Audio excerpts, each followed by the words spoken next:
Zillow is what I'm going to be talking about today. Haven't really talked much about it beyond Twitter.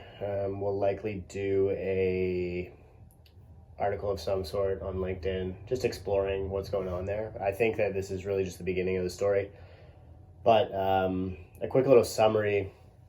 A couple weeks ago, Zillow stopped buying houses. So Zillow's primary function was a real estate platform that basically replaced and privatized real estate boards, like the Toronto Real Estate Board in Canada, and did that in the States. And in some places they did it, in actually a lot of markets, they did it so successfully that the original concept of a real estate board actually became functionally obsolete, and Zillow was taking the majority of market share, where people would market properties on Zillow rather than the real estate board as their primary channel. So that's a great platform, amazing business model.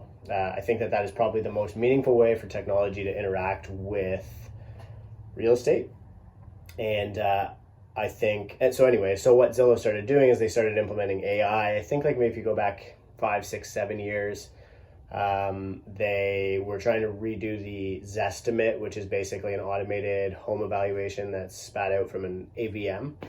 And what that does is that creates a value, and it was very inaccurate. So eventually, I guess they got the idea that they had enough data that they could put very accurate values on homes.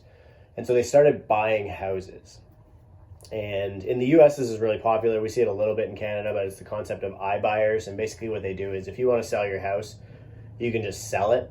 And in Canada, we have this even in a small scale, and in the US too, just called wholesalers, where basically they'll just come and buy your house.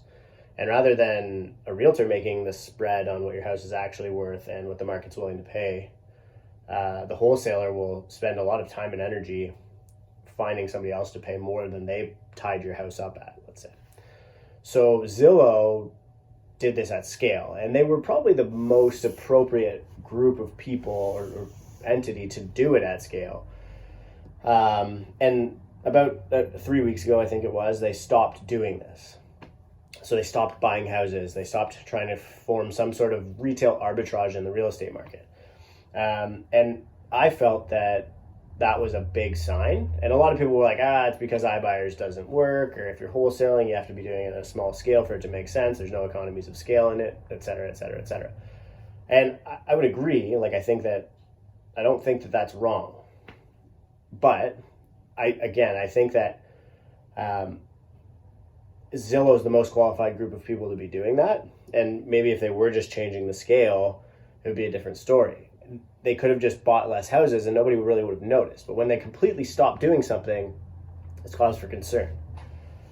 So what I said was, I think a lot of people are missing the point.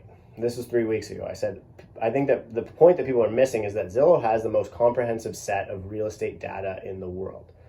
They see what people are looking at. Like when you're going to browse realtor.ca as an example in the Canadian market, Zillow would be seeing your activity doing the same thing in the US. And so they know what buyers are looking for, or whether or not buyers are looking. And so they almost have a forward-looking, insider trading advantage. They have a very unfair advantage in the real estate space in the United States.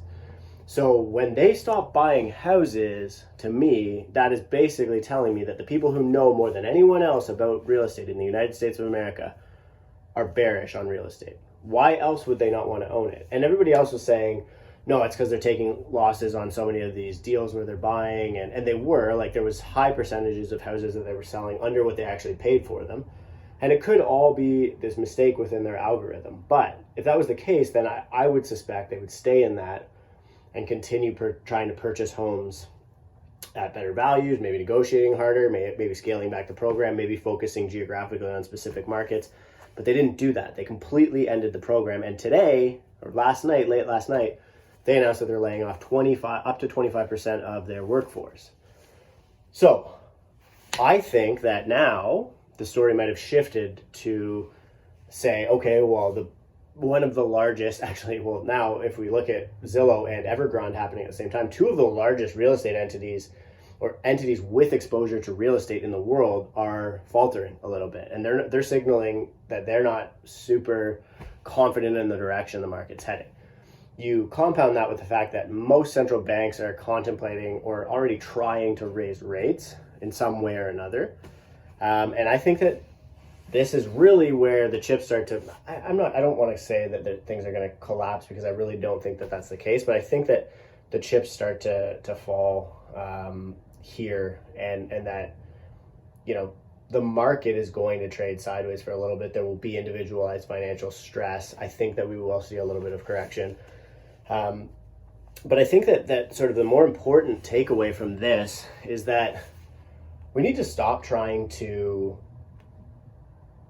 over innovate real estate. It's such an archaic thing, and the reason that it's archaic is because it's sort of like the foundation of the idea of sovereign states, right? Like, these are divided up land, rights to land, or large parcels, countries, in this global context. And Zillow did, I think, a good job at basically technologizing or innovating around a technology that already existed, which was the real estate board. They figured out a way to monetize, sell leads, stuff like that. But when you start changing the function of a transaction and adding an intermediary rather than a broker, and for Evergrande, when you're trying to expand at these like absolutely unsustainable rates, it shows me that, like, we're starting to see where there's a limit to how much you can innovate within the real estate space. So I just think that that's a really interesting thing to look at. And I just want to finish by saying, like, this is by no means me saying that I don't think that Zillow plays an important role in the industry, or that they're a bad investment, because I actually, prior to the announcement that they made a couple of weeks ago, they were my largest position, shortly after I exited the position, because I felt like it was very bad, a much worse thing than most people felt that it was. Most people said, okay, they're getting rid of a piece that's bad monetization, as an example. But I have always invested in Zillow, because I think that if anybody's going to create the Uber of real estate, it's going to be them. And as a hedge against my own profession, I hold Zillow as my primary position to lower the risk that they erase me and my industry and my job.